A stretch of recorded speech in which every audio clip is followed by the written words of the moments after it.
Hello guys, welcome to விடுமான்வா. இப்போ நம்ம வந்து பார்ட் 2 அதை தான் கைஸ் பார்க்க போகிறோம். வளவலன்னு பேசாமல் சாப்டருக்குள்ளே போகலாம். சாப்டரோட ஸ்டார்டிங்கில் இப்போ வந்து காட்டுறாங்க கைஸ், அவங்கெல்லாம் ட்ரைனிங் மீட் இருக்கிறாங்களா, அதுலேருந்து தான் வந்து சாப்டர் ஸ்டார்ட் ஆகுது. அப்போ ஒரு சிப்ளிங் இருப்பான்ல, ஒயிட் கலர் ஹேர் சிப்ளிங். அவன் வந்து அந்த பால் அடிக்கும்போது அந்த பால் வந்து எக்ஸ்ப்ளோஷன் ஆகுது கைஸ். இப்போ எல்லாருமே வந்து அந்த பாலை வந்து வெடிக்க வைக்கிற அளவுக்கு இப்போ பவர்ஃபுல் ஆகிட்டாங்க.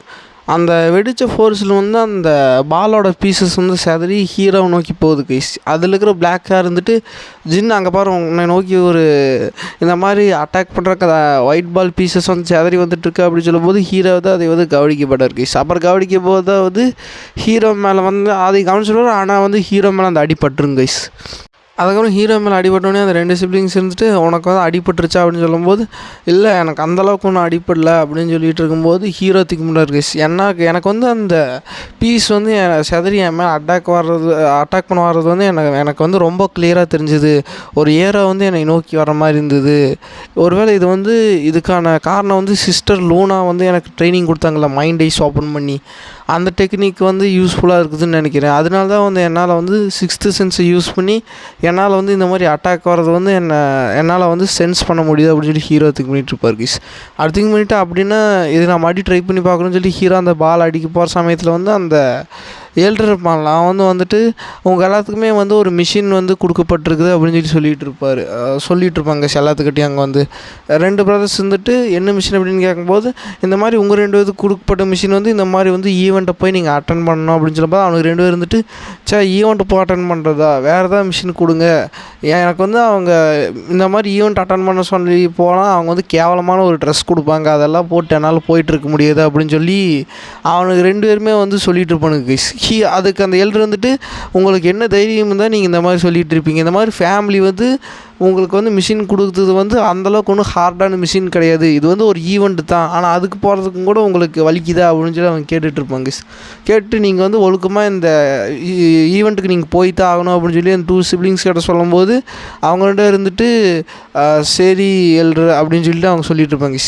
அதாவது அந்த ஈவெண்ட்டில் இவங்களுக்கு கேவலமான ட்ரெஸ் கொடுப்பாங்களாமா, அதனால இவங்களுக்கு போகிற குரூப் இல்லையாமா கைஸ் அப்படின்னு சொல்லி என்று சொல்லிட்டு, அதுக்கப்புறம் வந்து அந்த எல்டர் வந்துட்டு ஹீரோவை பார்த்துட்டு, எங்கஸ்ட் இது மாதிரி உனக்கும் வந்து ஒரு மிஷின் வந்துருக்கு அப்படின்னு சொல்லும்போது ஹீரோன்ட்டு என்ன மாதிரி மிஷின் அப்படின்னு கேட்கும்போது, இந்த மாதிரி வந்து ஐஸ் கேசலில் இருக்கிற ஒரு மெம்பரை வந்து நீ போட்டு தள்ளணும், அதுதான் உனக்கு கொடுக்கப்பட்ட மிஷின் அப்படின்னு சொல்லும்போது ஹீரோ வந்துட்டு திங்க் பண்ணுறாரு கைஸ், ஐஸ் கேசலா அப்படின்னு சொல்லிட்டு. அந்த எல்டர் இருந்துட்டு ஏன் வந்து அது ஐஸ் கேசல் வந்து யூனிக்காக இருக்குதுன்னா வந்து, இப்போ நான் சொன்னேன் இல்லை கைஸ், இந்த வேர்ல்டுவே வந்து 2 விதமாக பிரித்து ஆண்டுட்டுருக்குறாங்க. பாதி வந்து ஸ்பாட்ஸ்மேன் ஆண்டுட்ருப்பாங்க, இன்னொரு பாதி பேர் வந்து மெஜிஷியன் ஆண்டுட்ருப்பாங்க. மெஜிஷியன் வந்து ஜிப்வீல் அப்படின்னு சொல்லி ஒரு ஃபேமிலி, அதுக்கப்புறம் ஸ்பாட்ஸ்மேன்ஷிப்பில் வந்து ஹீரோவோட ஃபேமிலி ரன்சாண்டல். அந்த 2 ஃபேமிலிக்குமே வந்து அப்பாற்பட்ட ஒரு கேசல் தான் கைஸ். அது வந்து ஒரு இன்டிபெண்டன்ட்டு. அந்த ஐஸ் கேசலில் வந்து ஒருத்தி தான் இருப்பா, ஒரு பெண்ணு தான் வந்து அந்த கேசலையே ஆண்டுட்ருப்பா. அவளோட பவரும் சும்மா சொல்லக்கூடாது கைஸ். அவளும் வந்து அந்த கரண்ட் பேட்ரியாக் இருக்கான்ல, இந்த ஸ்வாட்ஸ்மேன்ஷிப், அவனுக்கு ஈக்குவலாக இருக்கும். ஆனால் 2 பேர் ஃபைட் பண்ண மாதிரி இது வரைக்கும் காட்டியிருக்க மாட்டாங்க. அதாவது 2 ஃபேமிலிக்கும் அப்பாற்பட்டு இண்டிபெண்ட்டாக வந்து அந்த கேசல் நடத்துகிறான்னா அவளுக்கு வந்து எவ்வளோ பவர் இருக்குன்னு நினச்சி பாருங்க. அந்த மாதிரி ஒரு மெம்பரை தான், அந்த மாதிரி ஒரு கேசல் இருக்கிற ஒருத்தனை தான் போய் ஹீரோ போடுத்தணும். இது ரொம்ப கஷ்டமான மிஷின் கைஸ். அது ஹீரோ மட்டும் இதில் மாட்டினான்னா ஹீரோ அங்கேயே போட்டு தள்ளிடுவாங்க. ஏன்னா அவங்களுக்கு வந்து இந்த மாதிரி நீ ஜிப்வீல் ஃபேமிலியாக, இந்த மாதிரி நீ ரன்சாண்டல் ஃபேமிலியாக, என்ன பவர்ஃபுல் ஃபேமிலியாக இருந்தாலும் வந்து அவங்களுக்கு கவலை கிடையாது. நீங்கள் பவர்ஃபுல்லான அவங்களோட மெம்பரை வந்து போட்டு தள்ளிங்கன்னா அப்படியே உங்களையும் போட்டு தள்ளிடுவாங்க. யாருன்னெல்லாம் யோசிக்க மாட்டாங்க கைஸ். அதுதான் அங்கே பிரச்சனையே.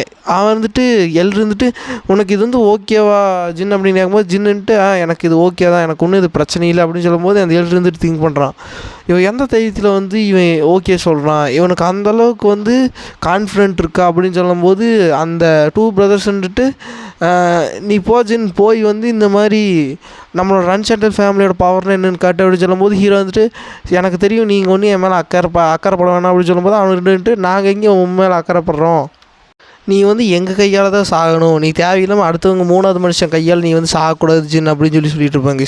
ஹீரோ இருந்துட்டு ஓகே பிரதர்ஸ், நான் வந்து இந்த மிஷினுக்கு போயிட்டு வர்றேன், ஆனால் போயிட்டு வர்றதுக்குள்ளே வந்து நீங்கள் வந்து ஒன்று வந்து கன்ஃபார்ம் பண்ணி வச்சுக்கோங்க, நீங்கள் வந்து எனக்கு சப்போர்ட்டாக இருக்கணுமா இல்லை உங்களோட சீனியர் பிரதர்ஸ் அண்ட் சிஸ்டருக்கு சப்போர்ட்டாக இருக்கணுமா, அதாவது அந்த சிப்ளிங்ஸுக்கு சப்போர்ட்டாக இருக்கணுமான்னு ஹீரோ கேட்பார் கைஸ். அதுக்கப்புறம் ஹீரோ வந்து அங்கேருந்து போயிட்டு இருக்கும்போது இருந்துட்டு அந்த 2 சிப்லிங்ஸ் அங்கே இருப்பானுங்க. அவனுங்களை பார்த்துட்டு அவன் என்ன சொல்கிறான்னு உங்களுக்கு புரியுதா, அவன் மிஷினை விட்டு திரும்பி வரும்போது நீங்கள் மறுபடியும் எப்போ போல் அவனை அட்டாக் பண்ணுறதுக்கு ட்ரை பண்ணிங்கன்னா அவன் வந்து யோசிக்காமல் உங்களை கொன்னுடுவான் அப்படின்னு சொல்லிட்டு போகிறான். அதுதான் அவன் சொன்ன மீனிங். அதுக்கு பதிலாக நீங்கள் வந்து அவனை அட்டாக் பண்ணுறதால இப்போதைக்கு நீங்கள் ஸ்ட்ராங்காக இருக்க ட்ரை பண்ணுங்கள் அப்படின்னு சொல்லி அந்த எல்டர் சொல்லிட்டு இருப்பாங்க. இப்போ சீன் அங்கே கட் ஆகுது. இந்த மாதிரி சீன் அங்கே கட் ஆகி அதுக்கப்புறம் அந்த ஹீரோ வந்தால் ஹீரோவோட ஃபேக்ஷன் அவங்களுக்கு கீழே இருப்பாங்க. ஹீரோ கீழே இருக்கிற அந்த ஸ்குவாடுக்கு வந்து ஹீரோ வந்து சொல்லிட்டு இருக்கிறாரு, இந்த மாதிரி எனக்கு மிஷின் வந்துக்குது, இது ரொம்ப ஹார்டான மிஷின், ஆனால் நான் அதை முடிச்சு தான் ஆகணும் அப்படின்னு சொல்லும்போது எல்லோரும் இருந்துட்டு எங்கமஸ்ட் நீங்கள் ஓகேவா, இந்த மாதிரி நீங்கள் என்ன தான் பவர்ஃபுல்லான ஃபேமிலியாக தான் உங்கள் பேக்ரவுண்டை பார்க்க மாட்டாங்க, உங்களை வந்து போட்டு தள்ளிடுவாங்க அப்படின்னு சொல்லும்போது அது எனக்கு தெரியும். அதனால தான் வந்து நான் ரன்சாண்டலுங்கிறவே மறைக்க போகிறேன். ஏன்னா ஒரு திடீர்னு ஒரு பவர்ஃபுல்லான ஃபேமிலி மெம்பர் வந்து இந்த மாதிரி ஐஸ் கேசலுக்கு வந்தாங்கன்னா அது வந்து அவங்களுக்கு வந்து டவுட்டு க்ரியேட் பண்ணும். அதனால அந்த இது வந்து ஈர்க்கிறத வந்து நான் தடுக்கிறேன். அதனால வந்து நான் ரன் சேண்டலாக மாறி அதில் போக மாட்டேன். அதனால தான் நான் வந்து ஹேர் கலரையெல்லாம் சேஞ்ச் பண்ணி வச்சுருக்கேன் அப்படின்னு சொல்லும்போது அவங்க இருந்துட்டு ஓகேங்க மிஸ்டர், நாங்களும் வந்து இந்த மாதிரி ஆக்ஸை வந்து போட்டு தள்ளணும் அப்படின்னு சொல்லும்போது ஹீரோ வந்துட்டு எனக்கு தெரியும், நீங்கள் வந்து மூஞ்சி இந்த மாதிரி ஃபீல் பண்ணுற மாதிரி வச்சுக்காதீங்க, எப்படி இருந்தாலும் நம்ம ஒரு நாள் எல்லாத்தையும் ஃபேஸ் பண்ணி தான் ஆகணும் அப்படின்னு சொல்லும்போது எல்லாருமே எப்படியும் இருந்தாலும் எல்லாத்துலேயும் வந்து எப்படியாவது ஒருத்தர் செத்து போயிடுவாங்க, எல்லோரும் வந்து திருப்பி உங்களை பார்க்க முடியுமான்னு நினைக்கல எங்கள் மாஸ்டர் அப்படின்னு சொல்லும்போது ஹீரோ வந்துட்டு நீ வந்து அப்படி கீழ்த்தனமாக திங்க் பண்ணாத, நீ வந்து பாசிட்டிவாக திங்க் பண்ணு, நெகட்டிவாக திங்க் பண்ணாத, எல்லாமே நல்லதாக நடக்கும், நானும் இந்த மிஷினை முடிச்சுட்டு சீக்கிரமாக வந்துடும் அப்படின்னு சொல்லிவிட்டு அவங்க ஸ்குவாட் வந்து மிஷினை கிளியர் பண்ணுறதுக்கு போயிடுவாங்க கைஸ். ஹீரோ வந்துட்டு அந்த பூனைக்குட்டி இருக்குமில்ல, ஆக்சுவலாக அது ஒரு பிளாக் ட்ரான், அந்த பிளாக் ட்ரான் கிட்ட போய் நீ இந்த மாதிரி போய் அவங்கள ப்ரொடெக்ட் பண்ணு, அவங்கள சாக விடாது அப்படின்னு சொல்லி ஹீரோ சொல்லுவார். அது பிளாக் ட்ரான்ட்டு நீ யாரை நினச்ச, நான் பிளாக் ட்ரான் அப்படின்னு சொல்லும்போது சரி எனக்கு தெரியும், நீ உன்னை பெருமை பீத்தாமல் போய் அவனுங்களை போய் பேக்கிங் பண்ண அப்படின்னு சொல்லும்போது அந்த பூனை இருந்துட்டு இந்த பொடிப்பையிலுக்கு ரொம்ப தான் தைரியமாயிருச்சு, என்ன தான் இவன் இந்த மாதிரி சோல்ட்ரேட்டோட கான்ட்ராக்டுங்கோசரம் அதை அட்வான்டேஜ் எடுத்துகிட்டு என்னை ரொம்ப வேலை வாங்கிட்டு இருக்கா அப்படின்னு சொல்லி அந்த பூனை சொல்லிட்டு போயிருங்க அந்த ஸ்குவாடை பாதுகாக்கிறதுக்கு. ஏன்னா இப்படி செத்துட்டாங்கன்னா வந்து ஹீரோவோட ஃப்யூச்சர் பிளான்ஸ் எல்லாம் கொஞ்சம் அஃபெக்ட் ஆகும். அதனால் வந்து ஹீரோ வந்து அந்த பிளாக் ட்ரானை வந்து அந்த ஸ்குவாடை காப்பாற்ற அனுப்பிச்சி வச்சுருப்பார். கில்லி இருந்துட்டு மாஸ்டர் இந்த மாதிரி மாஸ்டர் இந்த மாதிரி பிளாக் ட்ராகனும் இல்லை நீங்களும் இல்லை, எனக்கு வந்து போர் அடிக்கும் அப்படின்னு சொல்லும்போது நீ வந்து இது உனக்கு கிடச்ச பிரேக்கை எடுத்துக்க கில்லி, நீ வந்து ஃப்ரீயாக இரு, உன்னை போட்டு ஸ்ட்ரெஸ் பண்ணிக்காத, நல்லா ரெஸ்ட் எடு, நான் சீக்கிரமாக வந்துடுறேன் அப்படின்னு சொல்லிட்டு ஹீரோ இப்போ அங்கே சீனு கட்டாது கைஸ். கட்டாமல் ஹீரோவுக்கு அந்த டீட்டெயில்ஸ் கொடுத்துருவாங்க, அவனோட பிக்கு, அவன் வந்து இருக்கலையே வந்து ஒரு மட்டமான கேரக்டர் கைஸ். அவனோட ஃபேமிலியோட சீக்ரெட்டை வந்து இந்த மாதிரி ரிலீஸ் பண்ண அந்த மாதிரி ஐஸ் கேசலுக்கு வந்து விற்கிறதுக்கு தான் வந்து அவன் அங்கே போயிருக்கிறானே. அங்கே போய் அந்த விற்று அவன் வந்து அந்த மெம்பராக இருக்கிறான் கைஸ். இவன் சும்மா சரியான ஒரு போதைப் பொருளுக்கான அடிக்ட் ஆனவன் தான் இவன். ஹீரோ அங்கே போயிட்டுருக்கும்போது இந்த இடத்துல தான் வந்து கிரிமினல்ஸ் எல்லாம் வந்து கேதர் ஆகிற இடம் கைஸ். ஏன்னா அது இண்டிபெண்டன்ட் கேசல், அந்த இடம் வந்து அந்த ஐஸ் கேசலுக்கு கீழே இருக்கிறங்காட்டி அது வந்து சட்டத்திட்டத்துக்கெல்லாம் அப்பாற்பட்டிருக்குங்க கைஸ். இந்த மாதிரி ரன் சேண்டல் ஃபேமிலியாக இருந்தாலும் சரி, இந்த மாதிரி ஜிப்ஃபீல் ஃபேமிலியாக இருந்தாலும் சரி, அவங்க வந்து அவ்வளோ சீக்கிரம் தான் அந்த இடத்த வந்து அட்டாக் பண்ண மாட்டாங்க. ஏன்னா அது வந்து ஐஸ் கேசலுங்கிற ஒரு ஐஸ் குயினுக்கு கீழே இருக்கிற இடம் கைஸ். ஹீரோ வந்து எடுத்துகிட்டு உள்ளே போனோடனே அங்கே ஒருத்தர் வந்துட்டு பொடி பையா நீ எங்கே வந்திருக்கீன்னு உனக்கு தெரிஞ்சு தான் வந்திருக்கியா அப்படின்னு சொல்லும்போது ஹீரோ அதெல்லாம் கண்டுக்காமல் ஒரு சில்வர் காயினை வந்து அந்த ரிசப்ஷனில் இருக்கிற ஒருத்தங்கிட்ட தூக்கி போட்டு எனக்கு வந்து குடிக்கிறதுக்கு தண்ணியும் ஒரு நேரம் நல்ல சாப்பாடும் வேணும் அப்படின்னு சொல்லிட்டு ஹீரோ வந்து ஒரு சில்வர் காயினை தூக்கி போடுவார் கைஸ். அதுக்கப்புறம் அவன் அந்த ரிசப்ஷன் இருப்பான்ல, அவன் இருந்துட்டு இவனுக்கு ரொம்ப தான் தைரியம், இவன் என்ன மாதிரி இடத்துல வந்து நின்றுக்கிறான்னு எனக்கு தெரியல போல அப்படின்னு சொல்லி திங்க் பண்ணிகிட்டு இருப்பாங்க கைஸ். அப்புறம் அங்கே இருக்கிற ஒருத்தர் இருந்துட்டு ஏய் பொடி பையா நீ எங்கே வந்திருக்கீன்னு உனக்கு தெரியுதா, சரி தெரியலனா பரவாயில்ல, நீ மன்னிச்சு விட்றேன் உன்னை ஒரு தடவை, நீ வந்து இப்போ நீ பண்ணினதுக்கான இதுக்கு வந்து நீ வந்து இப்போயே நீ வந்து மண்டி போட்டு மன்னிப்பு கேட்டாகணும், ஸோ இப்போயே மண்டி போடு அப்படின்னு சொல்லும்போது ஹீரோ வந்து டக்குன்னு அவர் கட்டிருக்கிற டைகர் எடுத்து அவன் கழுத்துலேயே குத்தி அவன் கதையை முடிச்சிருவார் கைஸ். முடிச்சோடனே வந்து எல்லாருமே ஷாக் ஆவாங்க.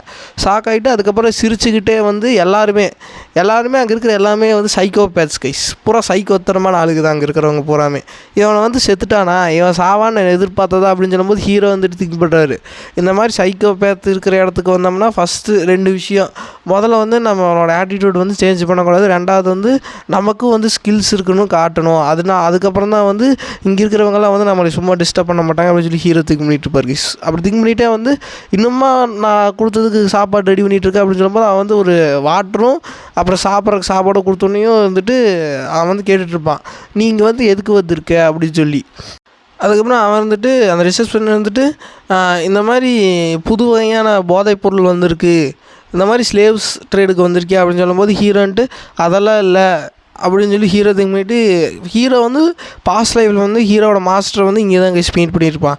அதனால் இந்த மாதிரி மாஸ்டரை பற்றி இன்ஃபர்மேஷன் கிடைக்குமா, இந்த மாதிரி மாஸ்டர் அதாவது அவளோட பேரை சொல்லி இவங்க யாராவது நீ இங்கே சுற்றிட்டு இருக்கிறத பார்த்தியா அப்படின்னு சொல்லும்போது இல்லை நான் வந்து அப்படி பார்க்கல அப்படின்னு சொல்லும்போது சரி எனக்கு வந்து ராத்திரி தங்கறதுக்கான நீட்டான ஒரு பிளேஸ் வேணும், அது எங்கே கிடைக்கும் அப்படின்னு சொல்லும்போது அப்படின்னா நீ வந்து மூன் லைட்டு அந்த ஹோட்டலுக்கு தான் போய் ஆகணும், அங்கே வந்து நீ இங்கே பண்ண மாதிரி சில்மிஸ் சேட்டையெல்லாம் அங்கே பண்ண முடியாது, ஏன்னா அங்கே இருக்கிற எல்லாருமே வந்து பவர்ஃபுல் வாரியர்ஸ் அப்படின்னு சொல்லிட்டு இருப்பான். ஹீரோ வந்துட்டு சரி சரி அப்படின்னு போவார். போயிட்டு இருக்கும்போது அந்த நாய் எப்போ கொள்வன்ட்டு இருக்குது, இந்த இடத்த விட்டு எப்போ போவன்ட்டு இருக்குது, அவனை வந்து இருக்கிறதுலே கீழ்த்தனமான கேரக்டர் தான் அவன், இந்த மாதிரி புது ட்ரக்ஸ் வந்திருக்குதுன்னா அவன் வந்து இதுக்கேற்ற மாதிரி அந்த போதைப் பொருளுக்கு ஏற்ற மாதிரி தான் அவன் இங்கே சுற்றிட்டு இருக்கணும் அப்படின்னு சொல்லிட்டு ஹீரோ வந்து கரெக்டாக அந்த மூட் லைட் கேஸில் ஓப்பன் பண்ணும்போது அவனும் அங்கே தான் பேசியிருப்பான்.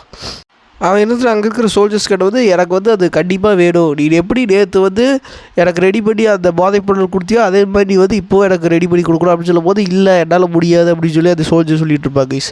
அதுக்கு இவர் வந்துட்டு ஏன் முடியாது, நேற்று பண்ணி கொடுத்தீங்களா அப்படின்னு சொல்லும்போது இல்லை என்னோடய மிஷின் வந்து உங்களை பாதுகாக்கிறதா, எனக்கு வந்து உங்களை வந்து ஸ்பாயில் பண்ணுறது கிடையாது அப்படின்னு சொல்லிட்டு இருப்பான். அப்படியே பேசிகிட்டே வந்து அதுக்கப்புறம் அந்த இவன் இருப்பான்ல அந்த டார்கெட் அவன் வந்துட்டு இந்த மாதிரி ஐஸ் குயினோட டாக்டர் வரட்டும் நான் வந்து உன்னை வந்து கம்ப்ளைண்ட் பண்ணுறேன் அப்படின்னு சொல்லும்போது அந்த சோல்ஜர் வந்துட்டு கடுப்பாயிட்டு அவன் வகுத்துலேயே ஒன்று வச்சு மயங்க வச்சுருவாங்க.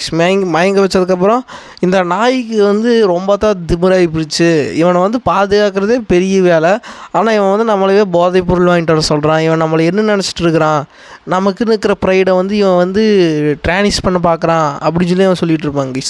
சொல்லிட்டு வந்து அவனுக்கு 2 பேர் வந்து தூக்கிட்டு போவானுங்க. தூக்கிட்டு போனதுக்கப்புறம் இப்போ சீன் அங்கே அப்படியே கட் ஆகிட்டு அங்கே ஒயிட் ஹேரில் வந்து ஒருத்தி காட்டுறாங்க. இவ தான் வந்து இந்த மாதிரி ஐஸ் கேசலோட ஐஸ் குயினோட டாக்டர், அவளை பற்றி தான் அவன் சொல்லிகிட்டு இருப்பான். அவன் வந்துட்டு இருக்கும்போது இந்த மாதிரி அவன் அங்கே வந்து உங்களை ரொம்ப டிஸ்டர்ப் பண்ணான்னு கேள்விப்பட்டேன், கவலைப்படாதீங்க அவனோட கதையை நான் முடிக்கிறதுக்கு தான் இப்போ போயிட்டுருக்கேன், என்னால் வந்து நீங்கள் ரொம்ப கஷ்டப்பட்டுருக்கீங்க அப்படின்னு சொல்லும்போது அவங்களுக்கு கீழே இருக்கிற சோல்ஜர்ஸ்லாம் வந்துட்டு அப்படி சொல்லாதீங்க, நம்ம தான் இன்றைக்கி எப்படி இருந்தாலும் அவன் கதையை முடிக்க போகிறோமே அப்படின்னு சொல்லிட்டு போயிட்டு இருக்கும்போது கரெக்டாக அந்த இடத்துல வந்து ஒரு லைட்னிங் அட்டாக் நடக்கும் கைஸ், பயங்கரமான லைட்னிங். அதை வந்து மேஜிக் இருக்கிறனால மட்டும்தான் அந்த பவர்ஃபுல்லான லைட்னிங் வந்து சமனிங் பண்ண முடியும். அப்படி அந்த இடத்துக்கு போய் தாக்கணுன்னே வந்து இருந்துட்டு அந்த கூட இருக்கிற சொல்லிட்டு இந்த மாதிரி லேடி அதை வந்து அந்த டார்கெட் இருக்கிற இடம் அப்படின்னு சொல்லும்போது அவள் இருந்துட்டு அப்படின்னா இன்றைக்கி எனக்கு ரொம்ப மோசமான நாள் தான் அப்படின்னு சொல்லி இப்போ தான் கைஸ் அவளோட ஃபுல் ஃபேஸை காட்டுவாங்க. இவளுக்கும் வந்து பவர் இருக்குதாங்க கைஸ். இவள் வந்து அந்த டாக்டர் அந்த கேஸில் கண்ட்ரோல் பண்ணிட்டு இருக்காள் ஐஸ் குயின், அவளோட டாக்டர் கைஸ். ஓகே கைஸ், இதோட வந்து சாப்டர் அதாவது பார்ட் 12 முடியுது கைஸ். நம்ம வந்து பார்ட் 13 மீட் பண்ணலாம். அது வரைக்கும் bye guys. Like and share and comment பண்ணுங்கள், சப்ஸ்கிரைப் பண்ணுங்க கைஸ். நிறைய பேர் சப்ஸ்கிரைப் பண்ண மாட்டேறீங்க. ஒரு 1000K ரீச் பண்ணுறதுக்கு ஹெல்ப் பண்ணுங்க கைஸ். நான் 1000K ரீச் ஆனதுக்கப்புறம் தான் 2 வீடியோஸ் போகலான்னு நினச்சேன். ஆனால் நிறையா ஃப்ரெண்ட்ஸ் எல்லாம் இருந்துட்டு நீங்கள் போடுங்க ப்ரோ நாங்கள் உனக்கு சப்போர்ட் பண்ணுறோம் அப்படின்னு சொன்னாங்க. அதனால் வந்து நான் இப்போ 2 வீடியோஸ் அப்லோட் பண்ணிகிட்டு இருக்கேன் கைஸ் டெய்லியும். அதனால் சப்ஸ்கிரைப் பண்ணுங்க கைஸ். ஓகே கைஸ், பாய்.